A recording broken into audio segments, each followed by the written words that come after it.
नमस्कार। आज हम लोग जैक के अकॉर्डिंग मॉडल सेट 2 को सॉल्व करेंगे। क्वेश्चन नंबर 1 है, अर्थशास्त्र जीवन के सामान्य कारोबार के संदर्भ में मनुष्य का अध्ययन है। यह कथन किस अर्थशास्त्री का है? यह कथन अल्फ्रेड मार्शल का है। Option number B. नेक्स्ट, आर्थिक समस्या क्यों उत्पन्न होती है? आर्थिक समस्या संसाधनों की दुर्लभता के कारण उत्पन्न होती है। ऑप्शन नंबर डी करेक्ट होगा। नेक्स्ट क्वेश्चन है, निम्नलिखित में से कौन सांख्यिकी आंकड़ा नहीं है?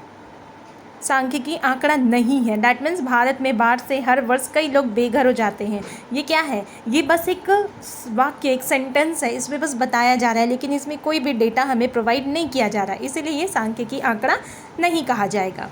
नेक्स्ट क्वेश्चन, शब्द स्टैटिस्टिक की उत्पत्ति किस लैटिन भाषा के शब्द से हुई है? लैटिन भाषा है तो स्टेटस होगा। Option number C. Question number 5, blank सभी समस्याओं की जड़ है। सभी समस्याओं की जड़ क्या है? अभाव, संसाधनों का अभाव। ऑप्शन नंबर बी करेक्ट होगा। नेक्स्ट है क्वेश्चन नंबर 6, निम्नलिखित में से चर का एक उदाहरण है। चर का एक उदाहरण निम्नलिखित में क्या होगा? राष्ट्रीय आय। चर का मतलब जो परिवर्तित होती रहती है, तो ये हमारी राष्ट्रीय आय होगी।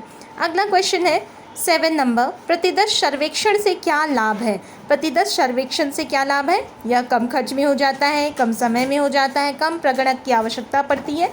तो करेक्ट ऑप्शन हमारा होगा इनमें से सभी, option number D. Question number 8, इनमें से किस संस्था के द्वारा सामाजिक आर्थिक मुद्दों पर राष्ट्रीय स्तर के लिए सर्वेक्षण किया जाता है? ऑप्शन नंबर बी, राष्ट्रीय प्रतिदर्श और सर्वेक्षण संगठन, इसी को NSSO भी कहते हैं। नेक्स्ट क्वेश्चन है 9, भारत की जनगणना में किस प्रकार के सांख्यिकी आंकड़े एकत्रित किए जाते हैं? भारत की जनगणना में जन्म दर, मृत्यु दर, साक्षरता, जनसंख्या के आकार संरचना, सभी प्रकार के आंकड़े एकत्रित किए जाते हैं। तो आंसर हमारा होगा option number D. Now question number 10, इनमें से किस विधि में उत्तरदाता को प्रभावित किया जा सकता है? टेलीफोन सर्वेक्षण। टेलीफोन सर्वेक्षण जो है वो डायरेक्टली बातचीत होती है, तो इसमें उत्तरदाता को प्रभावित किया जा सकता है। इस SMS भी हम लोग भेज के छोड़ देते हैं, कुछ भी उनसे हम लोग कंसल्ट नहीं कर पाते। डाक सर्वेक्षण भी होता है कि हम लोग लेटर भेज के छोड़ देते हैं, ईमेल भी हमने कर दिया, वो अपने अकॉर्डिंग इन्फॉर्मेशन भरते हैं। लेकिन टेलीफोन सर्वेक्षण में क्या होता है, उनकी सारी क्वेरीज को सॉल्व की जाती है। नेक्स्ट क्वेश्चन नंबर 11, वर्ग सीमा 60 to 80 का मध्य बिंदु क्या है? मध्य बिंदु हम लोग कैसे निकालेंगे? 60 + 80 डिवाइडेड बाई 2। तो ऑप्शन हमारा करेक्ट होगा 70, option number A. Next question number 12, जब आंकड़ों का वर्गीकरण समय के अनुसार किया जाता है तब उस वर्गीकरण को क्या कहते हैं? समय के अनुसार वर्गीकरण को कालानुक्रम कहते हैं। काल मीन्स होता है समय, इसलिए यहाँ पे करेक्ट ऑप्शन होगा सी, कालानुक्रम। 13 है, चर को सामान्यतः कितने वर्गों में विभाजित किया जाता है? ऑप्शन नंबर सी करेक्ट है, 2 वर्गों में विभाजित किया जाता है। नेक्स्ट क्वेश्चन नंबर 14, किसी वर्ग में सम्मिलित मदों की संख्या को कहते हैं? किसी वर्ग में सम्मिलित मदों की संख्या को आवृत्ति कहते हैं। कितनी संख्या में वो है, वो आइटम कितनी संख्या में आया है, तो उसे हम लोग आवृत्ति, फ्रीक्वेंसी कहते हैं। अगला क्वेश्चन है 15, विविक्त चरों के लिए आंकड़ों का वर्गीकरण ब्लैंक कहलाता है, बारंबारता सारिणी कहलाता है। ऑप्शन नंबर सी करेक्ट होगा। नेक्स्ट क्वेश्चन है 16, अंकगणितीय रेखाचित्र को और किस नाम से जाना जाता है? अंकगणितीय रेखाचित्र को काल श्रेणी आलेख के नाम से जाना जाता है। Option number A. नेक्स्ट है 17, बारंबारता बहुभुज किससे उत्पन्न होता है? बारंबारता बहुभुज आयत चित्र से उत्पन्न होता है। Option number A. 18, एक अच्छी सारिणी में क्या सम्मिलित होता है? जब हम लोग एक अच्छी सारिणी बनाते हैं तो उसमें संख्या भी लिखनी ज़रूरी है, शीर्षक उपशीर्षक भी जरूरी है, अवशेष भी जरूरी है। तो करेक्ट ऑप्शन हमारा होगा इनमें से सभी।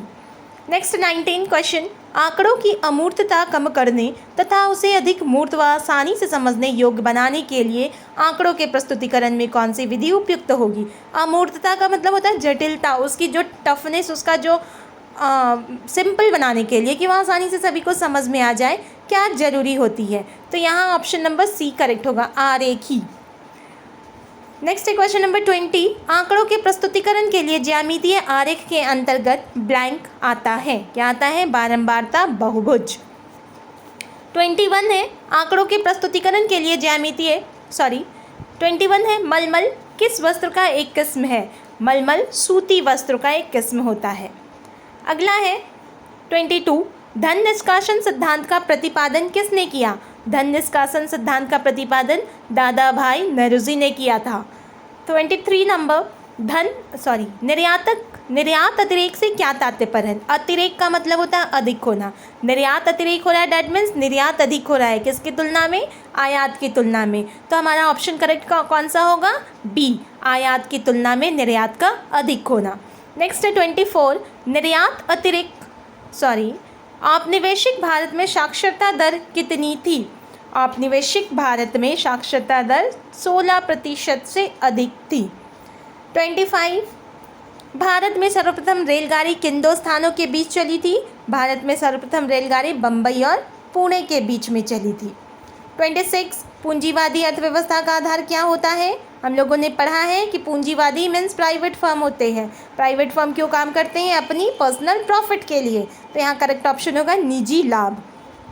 27, 1950 ईस्वी से 1991 ईस्वी के बीच औद्योगिक क्षेत्र की समवृद्धि दर कितनी थी? ऑप्शन नंबर बी, 8% वार्षिक थी।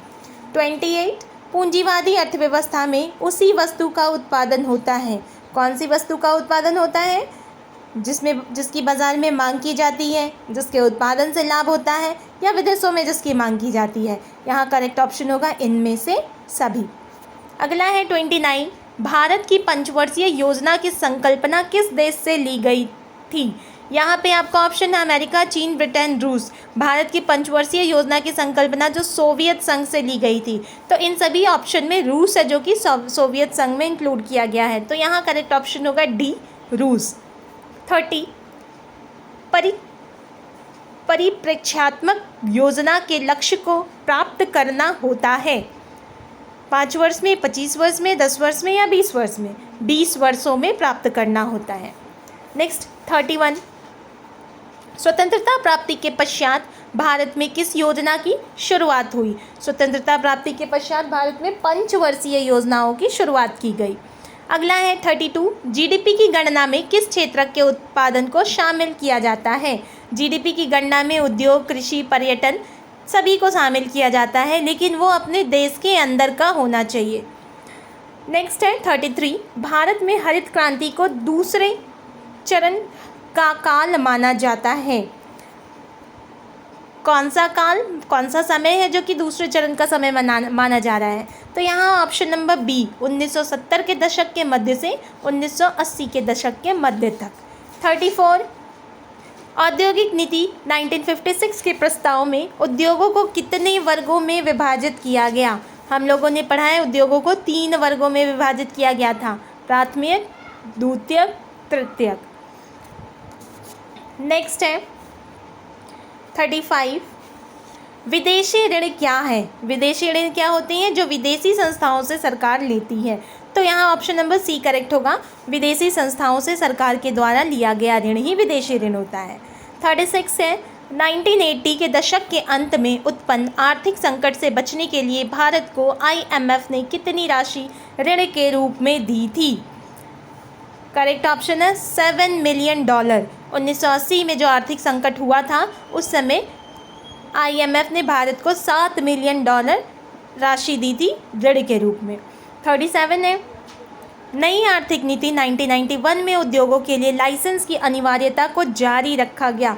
कितने उद्योगों को? 8 उद्योगों की लाइसेंस को जारी रखा गया था जब 1991 की औद्योगिक क्रांति आई थी।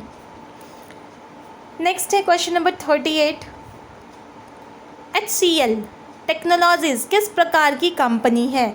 HCL टेक्नोलॉजी IT कंपनी है।